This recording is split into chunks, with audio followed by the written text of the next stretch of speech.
Bonjour, c'est Gilles du site boursicoté.com. Voici l'analyse technique du CAC 40 pour cette séance du jeudi 19 septembre 2013. Avec aujourd'hui donc une forte hausse suite à la décision de non-action qui a été transmise par la Fed hier soir, donc un quantitative easing qui va rester en place, alors que tout le monde attendait un ralentissement donc de ce mécanisme. Eh bien non, ça sera pas pour cette fois. Donc eh bien les marchés repartent de plus belle à la hausse. On vient ici inscrire de nouveaux plus hauts, donc ouverture quasiment sur le plus haut, pour finalement clôturer à 4206,04 avec un gain de 0,85%. Et presque 36 points gagnés par rapport au cours de clôture de la veille. Donc on se maintient ici on maintient le cap, on reste ici dans une phase de hausse avec un troisième gap donc dans cette tendance, puisque à bien regarder, eh bien depuis que nous sommes sortis ici, nous avons un premier gap là, un deuxième gap ici et un troisième qui s'inscrit. Nous n'avons pas pour l'instant d'énormes signes d'affaiblissement. Nous allons voir que du point de vue des indicateurs, eh bien on reste dans une continuité de flux haussier. Alors, continuité de flux haussier, puisque le RSI continue à monter et donc se rapproche, on est maintenant à la limite de la zone de surachat, stochastique est en surachat depuis maintenant quelques jours, et surtout le MACD eh bien, continue à nous indiquer une dynamique haussière. Donc pour l'instant, aucun changement sur la dynamique en place. Avec les volumes, eh bien nous avons là aussi une confirmation que cette tendance est bien installée, puisque alors qu'hier je vous disais que nous avions un équilibrage qui s'opérait entre les séances baissières et les séances haussières, avec des volumes qui devenaient sensiblement identiques donc sur les deux types de séances. Et bien aujourd'hui donc nous avons des volumes en forte hausse et donc au-dessus de la moyenne sur cette séance haussière, alors même que demain nous aurons une séance à 4 sorcières, puisque c'est une échéance trimestrielle et que nous devrions avoir encore plus de volume. Alors attention à la volatilité demain. Donc suite à cette décision de la Fed, avoir une séance à 4 sorcières le lendemain, eh bien ça peut être très volatile, donc il faudra faire attention à une séance suite à une forte hausse qui pourrait réserver bien des surprises. Alors, pour revenir à l'analyse technique, nous cassons l'objectif donc l'objectif qui était donné suite à la cassure de cette zone des 4125. Je vous avais donné deux objectifs, donc nous avions un premier objectif ici à 4195, on était ici, 4196,50, donc là, il y a bien ici, on a gapé, donc on a ouvert largement à la hausse, on est revenu, on n'a pas réussi à combler ce gap, donc le gap ici reste ouvert, et on revient ici clôturer donc au-dessus de cette zone qui aurait dû être normalement une précédente zone de résistance, et donc au-dessus de cette zone qui est maintenant support. Nous avons bien vu aujourd'hui ici un petit enfoncement, et puis les cours qui sont remontés au-dessus. Une ouverture ici à l'extérieur des bols. Alors ça c'est c'est assez souvent que lorsque l'on ouvre à l'extérieur des bandes de Bollinger, eh bien on a une séance baissière, en tout cas pour ce qui est des bols de la bolle supérieure. Donc ouverture au-dessus de la bolle supérieure, on a souvent une bougie rouge. Ça c'est quelque chose que j'ai backtesté et on a un taux de réussite, je crois, de 75%, pas loin. Je referai quelque chose à ce sujet-là. Et lorsque l'on ouvre ici à l'extérieur des bols, je parle bien de l'ouverture, je parle pas de contact, eh bien on a à 75% aussi une bougie verte. C'est ce que l'on peut constater ici, même si on ne réintègre pas. C'est ce qu'on peut constater là, bougie rouge parce que ouverture à l'extérieur des bols. Voilà, c'est un setup qui marche plutôt pas mal. Donc là, ouverture à l'extérieur des bols, bougie rouge.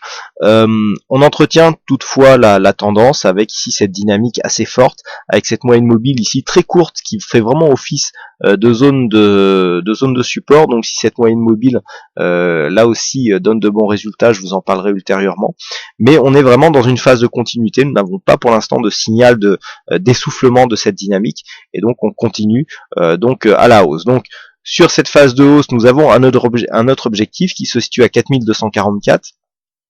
Objectif que je vous avais signifié dès lors que nous nous rapprochions ici de cette zone des 4125. Pourquoi? Parce que tout simplement nous avons ici un retracement calculé donc sur l'intégralité de la tendance qui donc sur cette phase de consolidation, il n'y a pas eu contact avec le retracement des 38,2% de Fibonacci.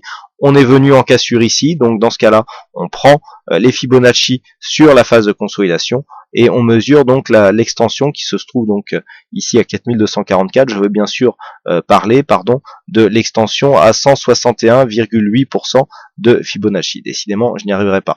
Donc là, nous sommes clairement ici en route pour cet objectif. Donc là, on a eu une forte hausse hier, on a eu une phase d'exagération sur les futurs, on a digéré tout ça aujourd'hui, mais la dynamique, elle, est intacte. Alors, comment trouver des points de repère pour jouer la prochaine séance, et notamment avec cette fameuse séance à 4 sorcières.